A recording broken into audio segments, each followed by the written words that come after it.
बिस्मिल्लाहिर्रहमानिर्रहीम। आज बच्चों हमने डिस्कस करना है defects of Bohr's atomic model.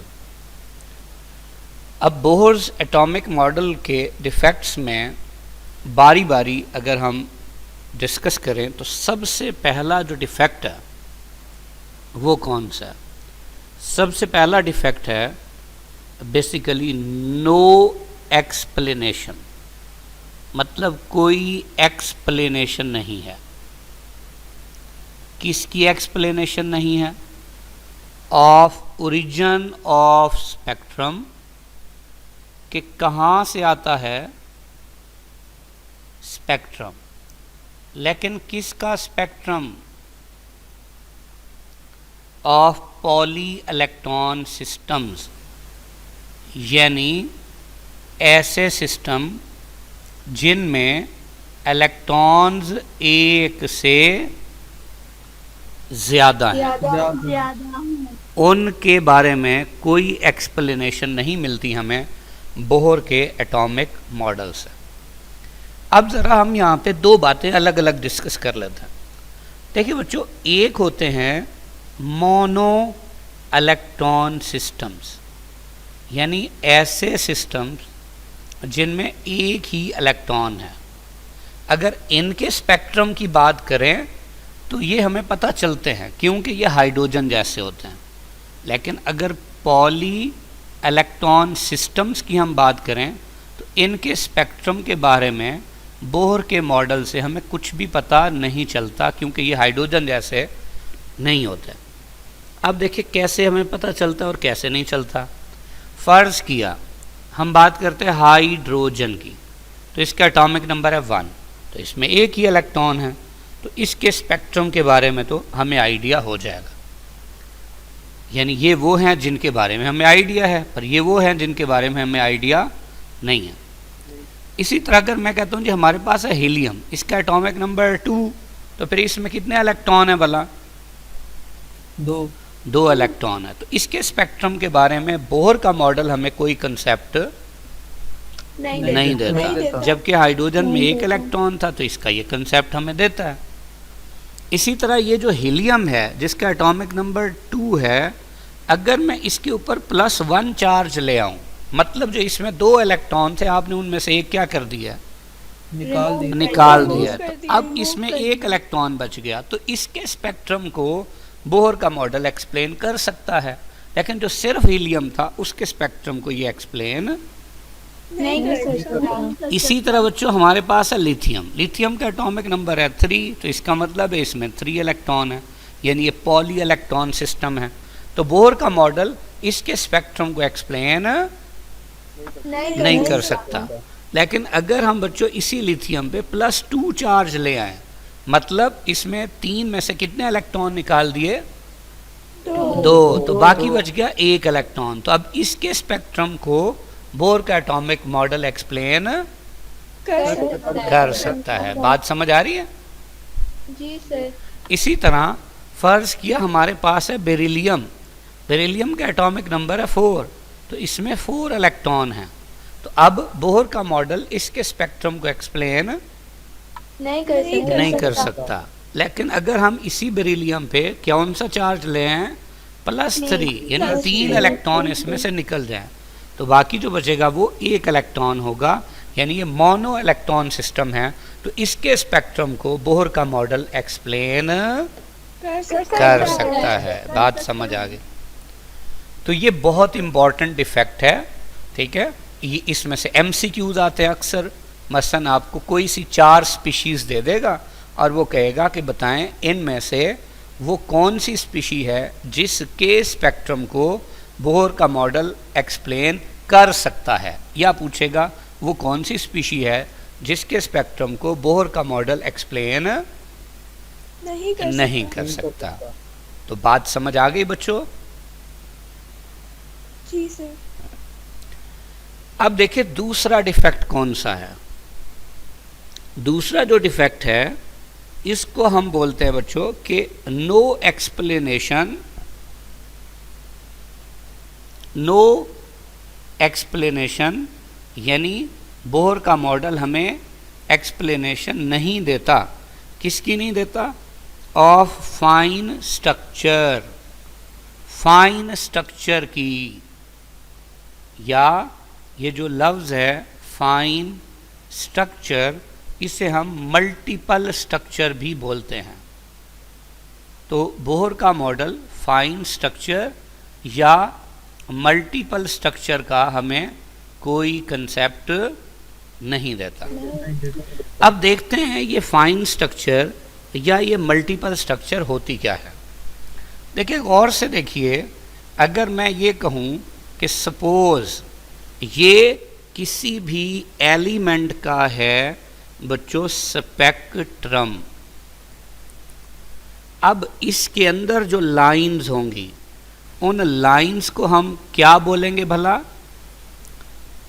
Spectral lines. कल हमने डिस्कस किया था, इनको हम बोलेंगे स्पेक्ट्रल लाइंस। तो अब कोई भी हो, ठीक है, तो सपोज ये देखें, अब मैं इनको अलग अलग लिख देता हूँ कि ये पहली भी, दूसरी भी, तीसरी भी एंड सो ऑन। ये सारी की सारी क्या चीज़ें हैं? स्पेक्ट्रल लाइंस हैं। देखिए अगर इन स्पेक्ट्रल लाइंस में से किसी भी स्पेक्ट्रल लाइन को, फॉर एग्जाम्पल मैं कहता हूँ जी ये वाली स्पेक्ट्रल लाइन है एक, इसको हमने एक हाई रिजॉल्विंग स्पेक्ट्रोमीटर से देखा हो। अब देखिए ये हाई रिजॉल्विंग स्पेक्ट्रोमीटर का क्या मतलब है। जब आप फर्स्ट ईयर की फिज़िक्स का चैप्टर नंबर 10 पढ़ेंगे तो उसमें आपको ये रेजोल्यूशन पावर का समझ आएगा।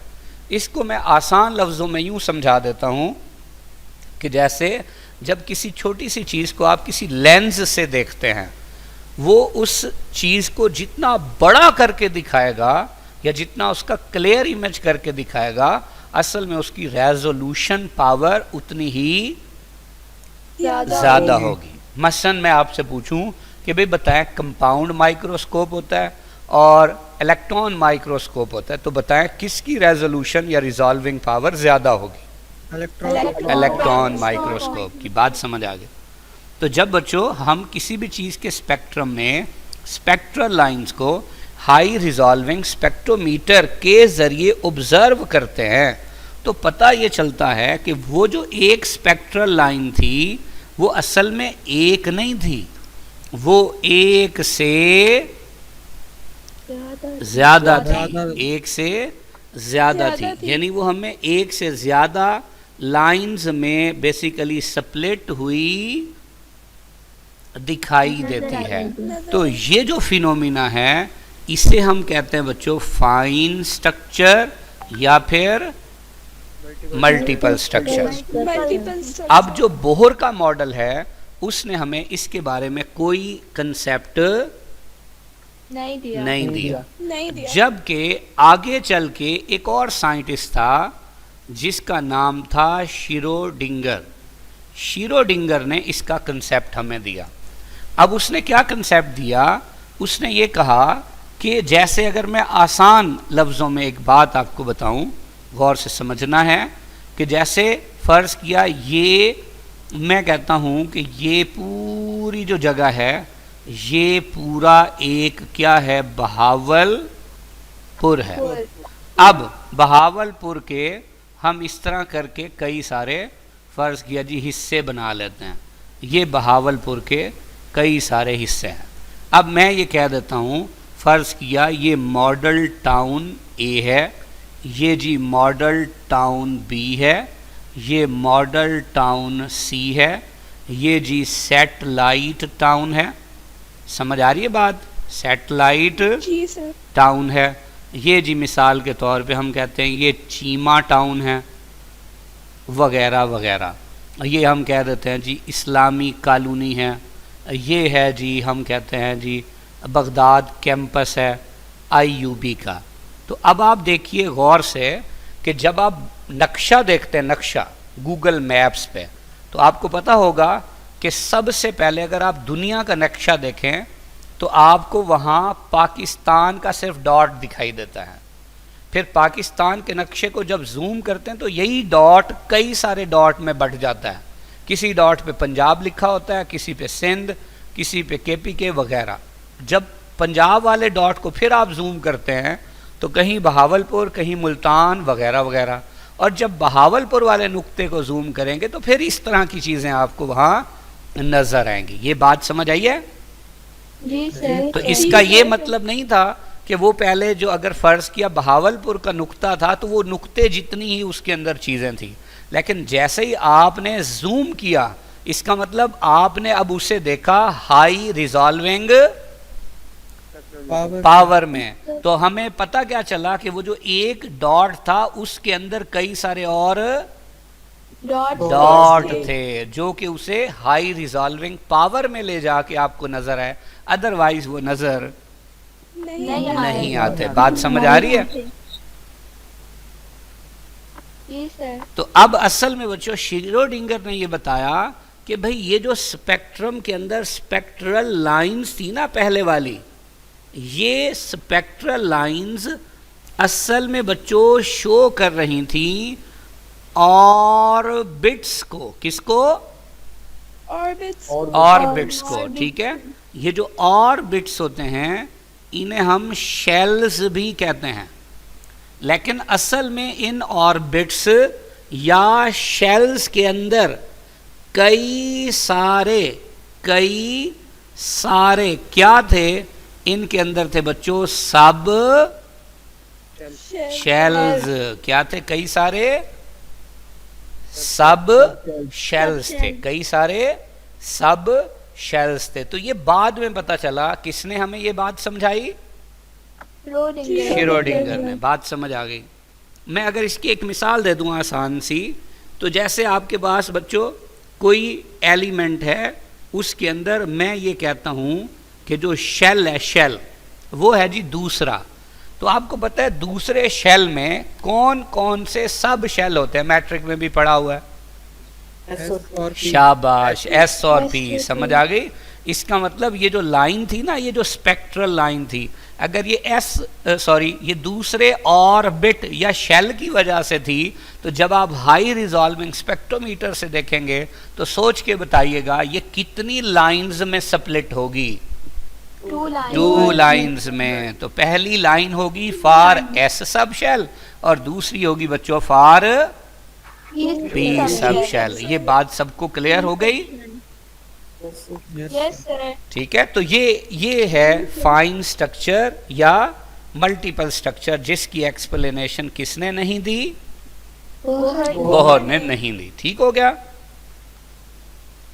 जबकि किसने दी? श्रोडिंगर ने। और श्रोडिंगर ने असल में समझाया कि असल में एक ऑर्बिट या शेल में कई सारे सब शेल्स होते हैं। ठीक है, अब बच्चों तीसरा भी एक डिफेक्ट है। तीसरा डिफेक्ट क्या है? गौर से देखना है आपने। तीसरा डिफेक्ट है असल में नो एक्सप्लेनेशन, यानी ये भी फिर वही बात है कि जी उसने क्या नहीं किया? एक्सप्लेन नहीं किया। किसको नहीं एक्सप्लेन किया? ये 2 अफेक्ट हैं। एक अफेक्ट है बच्चों जिसे हम कहते हैं जी-मैन अफेक्ट। क्या कहते हैं? G-man affect. ठीक है, जी-मैन अफेक्ट। तो ये कुछ बुक्स में डबल एन होता है, कुछ में एक होता है, जैसे मर्जी लिख दें। तो जी-मैन अफेक्ट के बारे में उसने कोई एक्सप्लेनेशन नहीं दी। और एक अफेक्ट है, इसे हम कहते हैं बच्चों स्टार्क अफेक्ट। तो इसके बारे में भी उसने कोई हमें एक्सप्लेनेशन नहीं दी। अच्छा, अब देखिए जी-मैन क्या अफेक्ट क्या होता है। वो जो अभी हमने स्पेक्ट्रल लाइन देखी थी कि एक स्पेक्ट्रल लाइन स्प्लिट हुई नजर आती है इनटू मैनी अदर लाइंस, यानी जो श्रोडिंगर ने बताया कि एक ऑर्बिट या शेल में कई सारे सब शेल होते हैं। तो जब ये जो लाइंस थी जो सब शेल को शो कर रही थी, इनमें से किसी भी लाइन को फर्ज किया कि ये वो वाली लाइन मैं बना रहा हूं जो कौन से वाली थी भला? आपको अब समझ आ गई होगी। सब शेल वाली लाइन थी, यानी कहेंगे तो इसे भी क्या, स्पेक्ट्रल लाइन। शाबाश, इसे भी कहेंगे स्पेक्ट्रल लाइन कहेंगे। तो ये जो स्पेक्ट्रल लाइन थी, इसके ऊपर जब अप्लाई किया मैग्नेटिक फील्ड, क्या अप्लाई किया, मैग्नेटिक फील्ड, यानी मैग्नेटिक फील्ड अप्लाई करके फिर इसको देखा तो पता ये चला बच्चों, ये भी उसी तरह, ये जो एक लाइन है ये स्प्लिट हुई नजर आती है इनटू मैनी अदर लाइंस। तो चूंकि इसे जी मैन ने सबसे पहले स्टडी किया, इसीलिए इस अफेक्ट का नाम रख दिया जी मैन अफेक्ट। बात समझ आ गई? तो लेकिन इसके बारे में भी किसने कोई एक्सप्लेनेशन नहीं दी, बोहर ने। इसी तरह बच्चों स्टार्क अफेक्ट क्या था, वो भी कुछ इसी तरह की बात थी कि ये जो स्पेक्ट्रल लाइन थी, ठीक है, ये जो अभी हम डिस्कस के आए थे, कोई भी एक स्पेक्ट्रल लाइन, तो उस स्पेक्ट्रल लाइन पे जब इलेक्ट्रिक फील्ड अप्लाई किया जाता था, क्या अप्लाई किया जाता था, इलेक्ट्रिक फील्ड, और फिर उसे देखा जाता था, तो उसी तरह बच्चों ये भी स्प्लिट हो जाती थी इनटू मैनी अदर लाइंस। तो इस अफेक्ट का नाम क्या रखा, स्टार्क अफेक्ट। इसका नाम हमने रख दिया स्टार्क अफेक्ट। तो बोहर ने इसके बारे में भी कोई एक्सप्लेनेशन नहीं दी, लेकिन इन दोनों चीज़ों की एक्सप्लेनेशन भी दी किसने, श्रोडिंगर ने। कैसे दी? उसने कहा बच्चों ये वाली जो लाइन है ना, ये लाइन तो थी किसकी, सब शेल की, जबकि ये वाली जो लाइंस हैं, ये लाइंस हैं ऑर्बिटल्स की। पहले वाली लाइन किसकी है, सब शेल की लाइन है, जबकि ये बाद वाली लाइंस किसकी हैं, ऑर्बिटल्स। तो जैसे मैंने कहा कि बहावलपुर के नुक्ते में कई और नुक्ते हैं, वो क्या हैं, वो इसकी कई सारी कॉलोनियां हैं, फिर हर कॉलोनी के नुक्ते में कई सारे नुक्ते हैं, वो उसमें मौजूद कई सारे घर हैं, फिर हर घर का जो नुक्ता होगा उसमें फिर कई सारे नुक्ते होंगे, क्योंकि हर घर में कई सारे क्या होते हैं, कमरे होते हैं। शाबाश। तो इसका मतलब पहली बात जो थी वो क्या थी, फाइन स्ट्रक्चर या मल्टीपल स्ट्रक्चर। वो श्रोडिंगर ने बताया कि एक शेल में कई सारे सब शेल होते हैं, जबकि जी मैन अफेक्ट और स्टार अफेक्ट को बोहर ने तो एक्सप्लेन नहीं किया, लेकिन श्रोडिंगर ने एक्सप्लेन किया कि एक सब शेल में भी कई सारे ऑर्बिटल्स होते हैं। मसलन अगर आपने पढ़ा हो तो जो पी सब शेल होता है उसके 3 ऑर्बिटल्स होते हैं, एक पी एक्स, एक पी वाई और एक पी जी। अगर आपको याद हो, पता है ना, आइडिया है इसका, नहीं है? है आइडिया, गुड, बात समझ आ गई? जी सर। क्लियर है? जी जी सर ये भी श्रोडिंगर ने यानी एक्सप्लेन किए थे, ये भी श्रोडिंगर ने एक्सप्लेन किए थे, ये आगे हम पढ़ेंगे जी। सर ये अफेक्ट जो लिए मैं जी मैन और स्टार के साइंटिस्ट के नाम पे उसी ने दिए थे। ये तो साइंटिस्ट के नाम पे है ना, जिन्होंने ये अफेक्ट डिस्कस किया था कि ऐसा हो जाता है, लेकिन उन्हें पता नहीं था कि ऐसा होता है नहीं होता है, पता था, ये नहीं पता था कि ऐसा होता क्यों है। तो ये किसने एक्सप्लेन किया, श्रोडिंगर ने। बात समझ आई है? यानी ये जो कुछ होता है ये डिस्कस किया जी मैन ने, नीचे वाला जो होता है वो स्टार्क ने, लेकिन इन्हें इसका पता नहीं था कि ऐसा होता क्यों है। यानी उन्होंने तो सिर्फ ये देखा कि एक स्पेक्ट्रल लाइन है, मैग्नेटिक फील्ड अप्लाई करके फिर स्पेक्ट्रोमीटर से देखो तो पता लगता है वो एक लाइन नहीं है, बल्कि उसमें कई सारी लाइंस है। ऑर्बिटल नहीं, निकम्मे ना हो तो उसमें कई सारी लाइंस हैं। तो ये श्रोडिंगर ने बताया कि असल में पहली लाइन किसकी थी, सब शेल की, और वो जो स्प्लिट होके मैनी अदर लाइंस में वो डिवाइड हो रहा था वो किसकी थी, ऑर्बिटल्स की। यानी एक सब शेल में कई सारे ऑर्बिटल्स होते हैं। बात समझ आई है?